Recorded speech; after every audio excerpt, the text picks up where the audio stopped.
نو چې کله زمونږ د مسلمانانو اختر شي، اسپیشلی د زمونږ په پښتنو چې کله اختر راشي، نو څه په ژړا فریاد کې په ګیلو مانو کې سره تیر شي.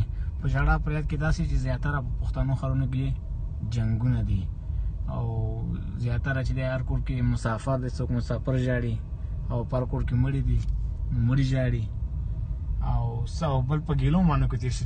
زیاتره یو بل نه خفه یو بل کره اختر پر ورځ هم بیا نه ځو. خو بیا چې کله د امریکې اختر شي، نو بیا د صورتحال کوچي وي، ټولې لارې کوڅې سینګار شي.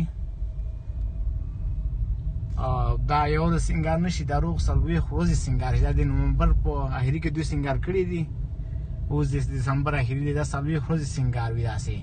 نو دوی اختر دا رقم وي، خوشحالي دلته لارې کوڅې ټوله جوړې دي.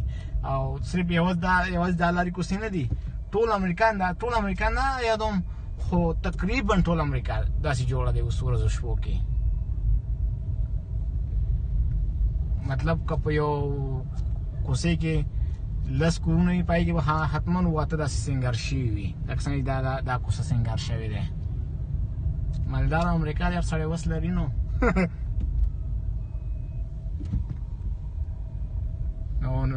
دو اختر دا رقم وي، دوی کرسمسه ټول لارې کوڅې سینګار شوي وي، ته به لکه سړی چې ناوې راوړي. او دا یوه ورځ نه، روغ 40-50 ورځې داسې سینګار شوي وي، دونه خرچه.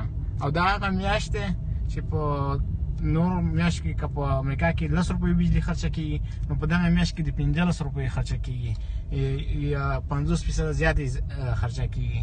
نو چې دوی اختر دا رقم وي، بېغمه او آباد امریکا دی. نو